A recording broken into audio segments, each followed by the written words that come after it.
فرماتے ہیں آدمی دیدست باقی پوست است، دید آستاں کے دیدے دوست است۔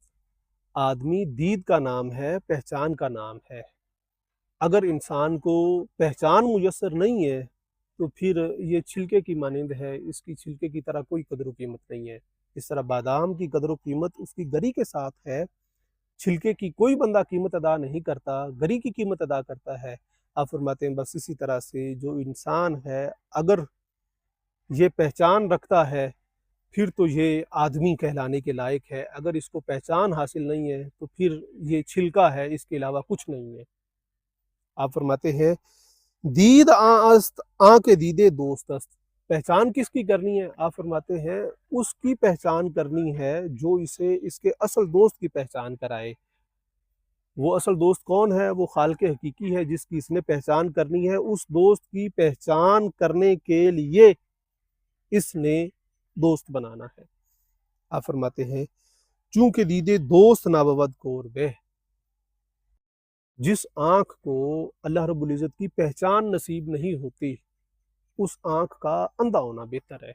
وہ آنکھ نہیں ہے جس کو اللہ رب العزت کی ذات کی پہچان نہیں ہے۔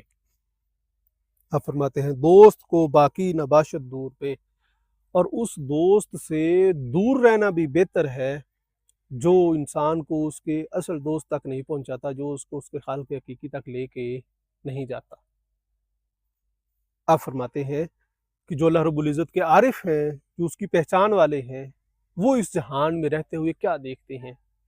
آپ فرماتے ہیں چشم عارف کیف گن بر خد و خال، جو اللہ رب العزت کے دوست ہیں ان کی جو آنکھ ہے وہ انسان کے ظاہری خد و خال نہیں دیکھتی، وہ کیا دیکھتی ہے؟ آپ فرماتے ہیں بلکہ بیند اکثر ہوئے ذوالجلال، بلکہ وہ اللہ رب العزت کی ذات کا جلوہ دیکھتی ہے کہ یہ خالق حقیقی کی کتنی اچھی تخلیق ہے، اللہ رب العزت نے اس کو کتنا خوبصورت بنایا ہے، اور جس نے اس کو بنایا ہے اس کی ذات کیسی ہوگی۔ حافظ محمد علی بصیر پوری آپ اس پہ لکھتے ہیں، آپ فرماتے ہیں علی فیض جہان تے کیوں آئوں جے کر یار نو نہیں پچھاونا سی، علی فیض جہان تے کیوں آئوں جے کر یار نو نہیں پچھاننا سی، کہ تو اس جہان میں کس لیے آیا ہے اگر تو نے اللہ رب العزت کی ذات کی پہچان حاصل ہی نہیں کرنی تھی۔ آپ فرماتے ہیں عرصہ عمر دا سب برباد کیتا جے کر عمل اے نہیں کماونا سی، تو نے اپنی ساری زندگی برباد کر دی ہے، رائے گاں چلی گئی ہے تیری عمر اگر تو نے یہ عمل نہیں کیا۔ کون سا عمل نہیں کیا؟ تو نے اللہ رب العزت کی پہچان حاصل نہیں کی، اور اس کی پہچان کہاں سے حاصل ہونی تھی؟ وہ اس کے بندوں سے حاصل ہونی تھی۔ اس نے فرمایا وَادْخُلِي فِي عِبَادِي فَادْخُلِي جنتی، میرے بندوں میں شامل ہو جاؤ، جنت میں تمہیں دے دوں گا۔ آگے آپ فرماتے ہیں دیسیں کی جواب درگاہ اندر جے کر نقش اے نہیں پکاونا سی، اگر تو نے اللہ رب العزت کی ذات کا نقش نہیں پہچاننا تھا، اس کو تو نے یاد نہیں کرنا تھا اور اللہ رب العزت کی پہچان حاصل نہیں کرنی تھی، تو پھر تو نے ایک تو عمر ضائع کی، دوسرا کل قیامت والے دن اللہ رب العزت کی بارگاہ میں تو کیا جواب دے گا؟ آپ فرماتے ہیں مستی خودی دی رد بیکار حافظ، یہ جس خودی میں، جس خودداری میں، جس مستی میں تو پھر رہا ہے نا اور اکڑ کے چلتا ہے، یہ فضول ہے، یہ رائے گاہ ہے کہ میں نمازیں پڑھتا ہوں، میں نے حج کیے ہیں، میں نے عمرے کیے ہیں، لوگ مجھے حاجی کہتے ہیں، میں الحاج ہوں۔ آپ فرماتے ہیں یہ تیری خودی کی مستی ہے اور یہ رد ہے اور بیکار ہے، اس سے تجھے کوئی فائدہ حاصل نہیں ہوگا۔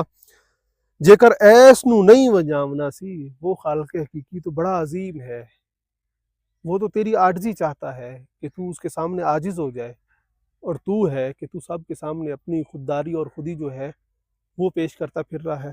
آپ فرماتے ہیں کہ نہیں، اس طرح سے اگر تو زندگی بسر کرے گا تو تو اصل حاصل نہیں کر سکے گا۔ جس طرح سے رومی کی بات جو ہم نے شروع کی تھی کہ آدمی دیدست پاکی پوستست، آدمی پہچان کا نام ہے، دیکھنے کا نام ہے، اس دنیا میں انسان اللہ کی پہچان کرنے کے لیے آیا ہے۔